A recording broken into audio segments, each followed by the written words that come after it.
Welcome, Ubiquity University students. I am here with Jack. Jack is one of your students who you will be taking with. Jack is back, in fact. But this is Jack Loftus. He is going to be taking this course with you.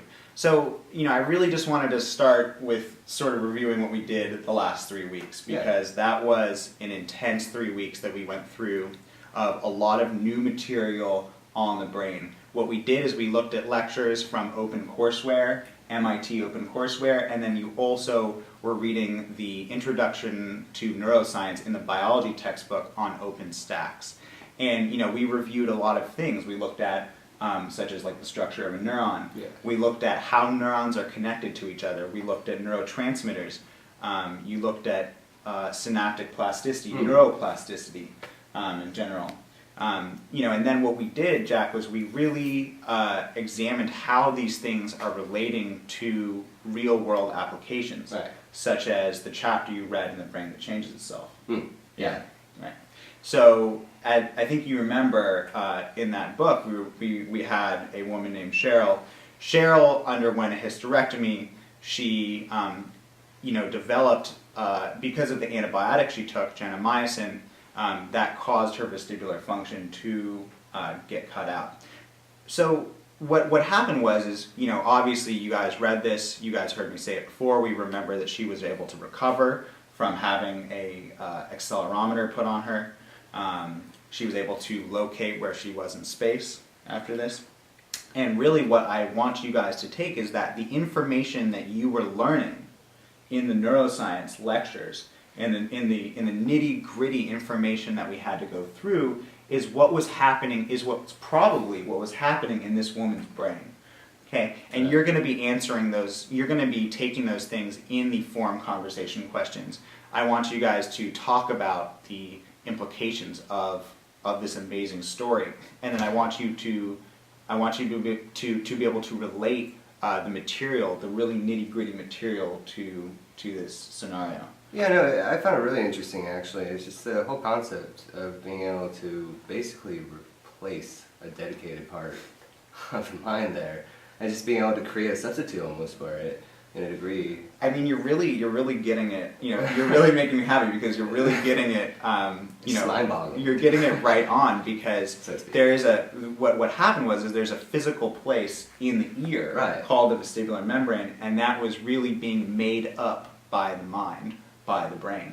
And we can presume that the plasticity that was happening, there's several types of plasticity we were talking about. We were talking about how synapses can form, how synapses can degrade. We were talking about how synapses can be strengthened. We were talking about how synapses can be weakened. These are the different things that are happening in your brain right now. These are the things that are happening in my brain right now, while I'm learning from you and you are learning from me. Yeah. So that's cool.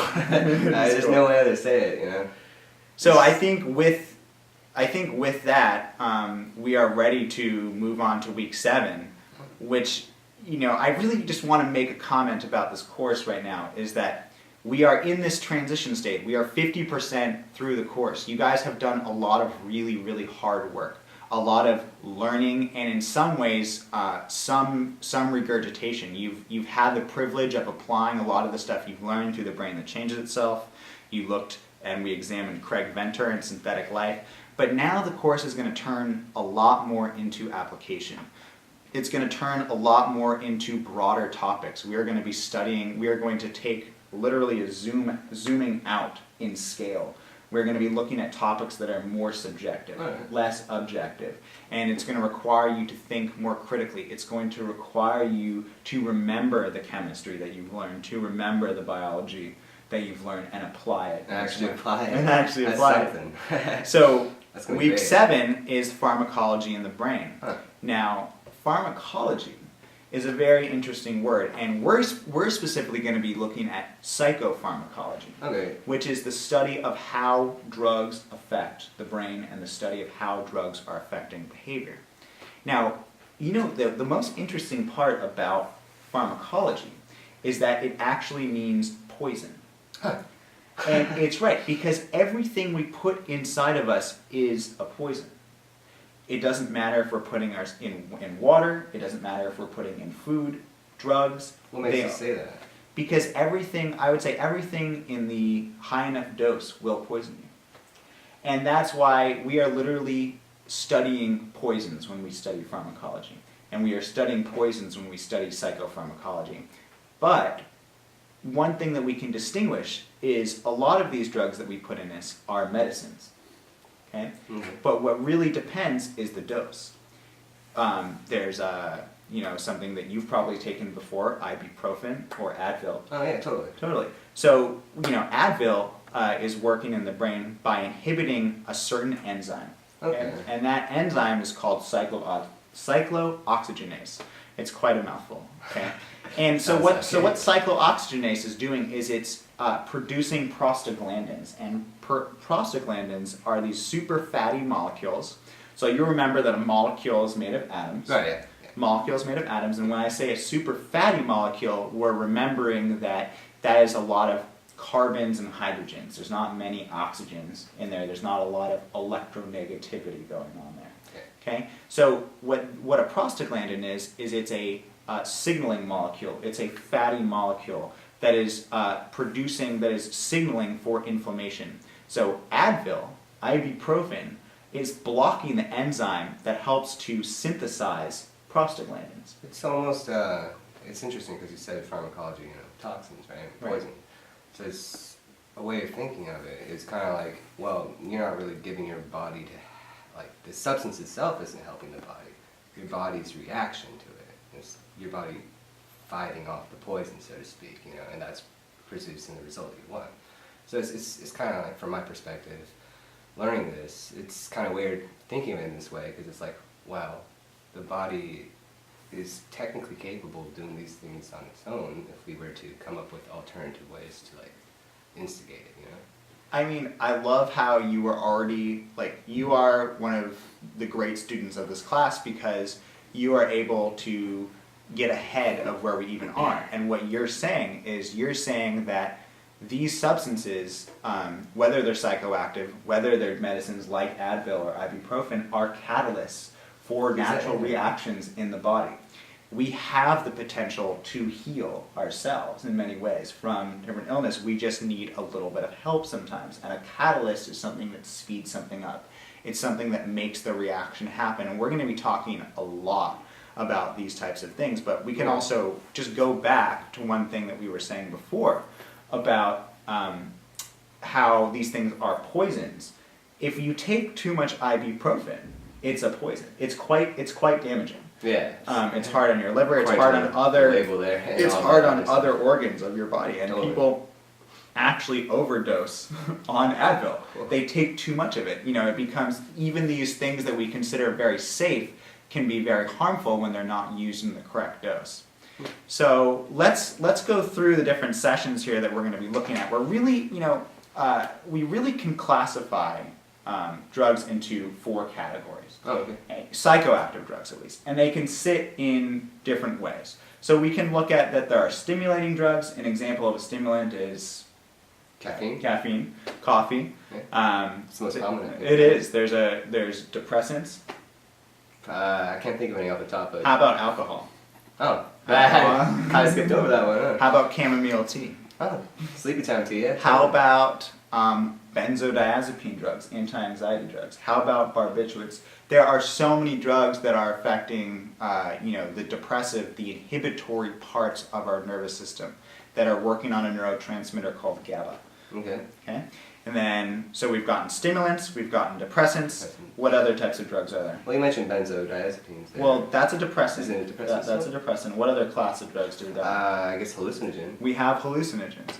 Now, hallucinogens are quite an interesting class because, when we talk about a stimulant, we know what that's going to do in the brain. We know that that's going to make you aroused. We know that's going to make you more awake. When we talk about a depressant, we know, again, it's going to be predictable. It's going to be depressing the nervous system. When we talk about a hallucinogen, or another term that we use in this sort of category are psychedelics. Okay. They do not affect the nervous system. They do not affect behavior in predictable ways. You give you give subject A a cup of coffee, and you give subject B a cup of coffee, you'll notice a couple of things. You'll notice they'll be more awake. Right, similar characteristics. Yeah, you'll notice they'll be more awake, you'll notice their heart rate will go up, you notice they'll be alive, they'll be present. You give those subjects, and let's talk about in this case maybe even rats, and the clinical trials that are currently underway that are FDA approved and DEA approved with psychedelics right now. There's currently a lot of research at NYU, there's a lot of research at UCLA, at Johns Hopkins University. What we can see is they do not necessarily those two subjects will not respond in necessarily predictable ways. They will respond in different ways.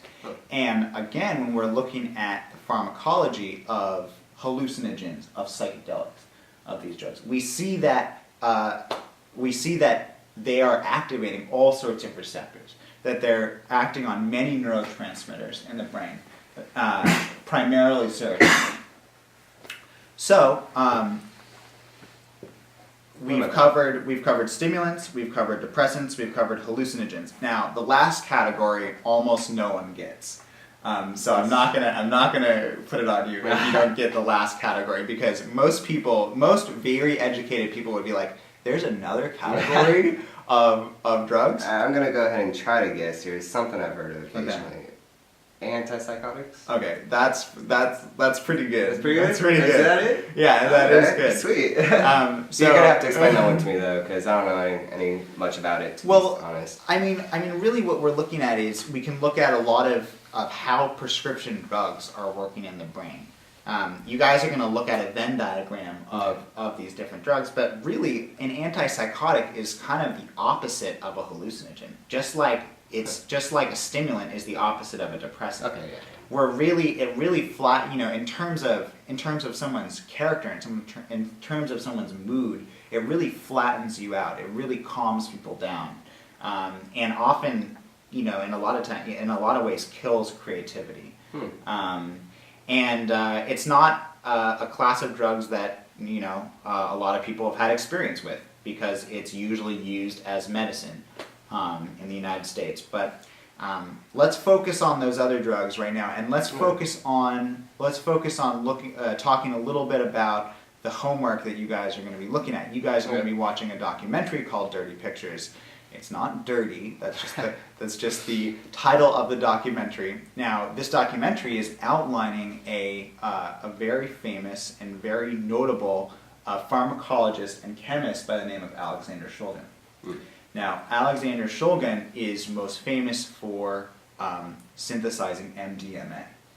Now, MDMA is kind of an interesting drug because we want to put things in different categories like stimulants and hallucinogens and depressants, but MDMA kind of falls on the borderline between a stimulant and between a hallucinogen. So what do you do in that instance? That's why we have that Venn diagram that you guys are looking at, of a visual place to put things. But MDMA is also called an empathogen or an intactogen, and intacto has the Greek or Latin roots touch within it, because it promotes feelings of empathy, like empathogen, intactogen. They mean the same thing. So he's most famous for that, but what the most interesting part is that he was the author of 2 books. The first book is called PCAL, and the second is called TCAL. And the first one stands for Phenethylamines I Have Known and Loved. So again, that title might not mean anything to the average person, but because we went through all of that organic chemistry, all of that biochemistry in the beginning, you guys might have an idea of what phenethyl means, even in some way. Phenyl is a ring, ethyl is some carbon atoms on that, and amine refers to the presence of a nitrogen atom in it. So he's talking about these compounds that have a presence of a nitrogen atom, the ring, and the carbon atom chain. Okay? So he wrote this book and synthesized himself hundreds of compounds of phenethylamines. Because what happened to him is he was a chemist working for Dow Chemicals. And Dow Chemicals is, a large company, but this was I believe in the 40s or 50s, and he was making a slug repellent. And he made such an effective slug repellent. Okay, the Dow Chemicals was like, look, you can do whatever you want. Okay, you are welcome to synthesize the drugs you see fit. You are welcome to let your research take you wherever you want to go. Okay, Right. so he had an experience with a drug called mescaline. Mescaline is a phenethylamine, but it's a naturally occurring phenethylamine that's from the peyote cactus. Okay?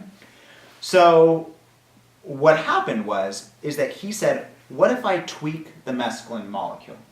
What if I add a carbon here? What if I add an oxygen to carbon number 2? What if I add a nitrogen here? What if I take away this atom from this part of the molecule? And what he did is the type of science that is not often done in science anymore is he tested these compounds on himself.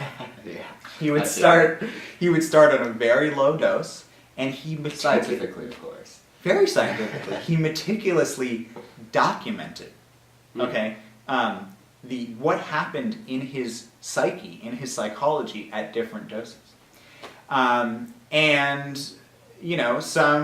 this is not necessarily the best way to go about it, but he said, how could you possibly test these compounds on a mouse? How could you possibly test these compounds on a rat? Okay, because he would say, I use the most effective animal. I use the human animal. Okay? And so his second book was called TCAL, and TCAL stands for tryptamines that I have known and loved. Right. So a phenethylamine is like Mdma, is like mescaline. A tryptamine are such compounds like LSD, like psilocybin. Psilocybin is found in what magic mushrooms. Okay. And there's also another compound called dimethyltryptamine, or DMT. Okay. And that's also dimethyltryptamine. There's also a tryptamine. All the same family there. Yeah, so he wrote that second book and again synthesized hundreds of molecules. It's funny, no one really knows that about him. If people know him, they just say, oh, that's the guy who synthesized MDMA. They don't even understand all the time that went into that. And, I've had the pleasure of meeting Dr. Shulgin and talking with him extensively, and he unfortunately died recently. He was in his late 80s, and he would say, things like ecstasy, Dr. Ecstasy. Why would people call me this name? Why are people giving this name ecstasy? I named it MDMA, and I did not give it for recreational purposes. I synthesized this medicine to be just that, to be medicine, to be used in psychotherapy, to be used as for medicinal purposes. So again, you guys are gonna watch this documentary. Okay. You guys are gonna Sounds fascinating. It's really good. You guys are gonna be looking at another article that was written by Professor David Presti, who is another close friend of mine. He's a professor at UC Berkeley. Mm-hmm. He teaches 2 classes called Drugs in the Brain, and he also teaches brain, mind, and behavior. I also believe he teaches an advanced course in neurochemistry to UC Berkeley students. And he wrote a great reflection on the work of Dr. Shulgin after he died, called the Nobel Prize That Wasn't, because it's kind of amazing that he didn't win a Nobel Prize. Yeah, considering all what the he effort did. he went through there. And unfortunately, Nobel Prizes are not granted to people who have died. Oh, not posthumous then. One Nobel Prize that clearly we might have covered before was the work of Rosalind Franklin, who actually did a lot. She did a lot of work with discovering DNA. She took the pictures for DNA, but since she had died, the Nobel Prize went to Watson and Crick instead of her. So kind of different how those Nobel Prizes work. Yeah, that's a bummer. And I literally want to just cover. I have a forum conversation question here that says, what are essentially the 2 ways in which psychoactive drugs function in the brain? And I want to give this question to you guys because I think that it's just important to think about it. It's important to think about the ways that they're working in the brain. We learned about neurotransmitters. Right. Okay? Neurotransmitters are these little chemical messengers in the brain. And essentially the 2 ways in which psychoactive drugs work, in my mind, the way I think about it, is number 1, we can pretend to be a neurotransmitter. we can pretend to be one. We can take the place of a neurotransmitter. Okay? Or number two, we can change the concentration of a neurotransmitter. Okay, so let's think of, let's name, why don't you just name a psychoactive drug, a pretty common psychoactive drug? THC. THC.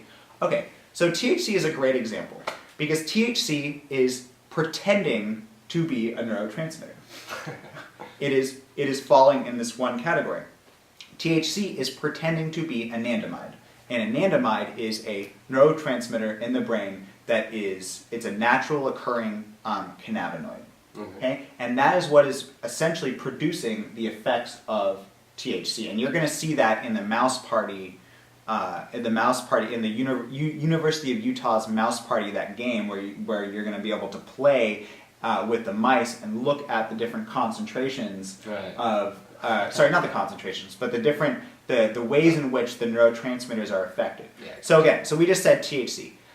So we just said that THC is pretending to be a neurotransmitter. Right. Why don't we bring up something like cocaine? Okay. Cocaine. Is cocaine pretending to be a neurotransmitter? No, it's not. It's changing the concentration of dopamine.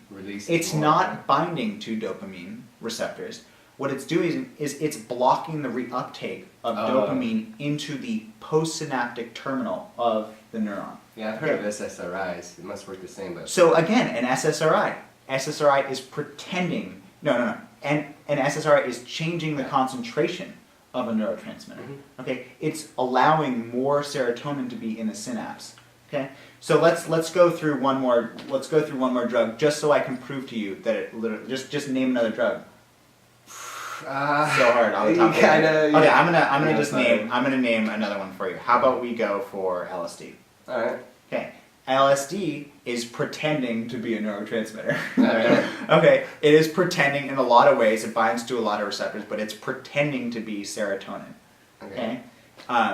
Let's talk about MDMA. MDMA is falling in both of these categories. MDMA is pretending to be a neurotransmitter on a small level, but on a larger level, it is changing the concentration of neurotransmitters. Why it shares characteristics. Right. Exactly. And literally, even we can talk about caffeine. Again, you guys, you have to realize that caffeine is just as cool as the sort of more popularized drugs that we think of, like LSD and cocaine. Like caffeine, again, is a psychoactive drug, just like those other things are. It is falling into this category. Caffeine is, again, literally pretending to be a neurotransmitter. Okay? Caffeine is blocking adenosine receptors. Adenosine, again, is a neurotransmitter in the brain that makes you sleepy. Okay? Caffeine is blocking adenosine, and adenosine can't bind, and so it can't make you sleepy. So again, we are literally falling into these two categories of psychoactive drugs. So I think this is enough for this module right now. Again, I'm going to encourage you guys to post your ideas on the online format. I'm going to encourage you guys to answer the forum conversation questions and really talk about what you guys know now about how psychoactive drugs work in the brain and the material that makes you reflect on that current knowledge, such as dirty pictures and such as the Nobel Prize that wasn't about the work of Alexander Shulgin. Thanks, guys.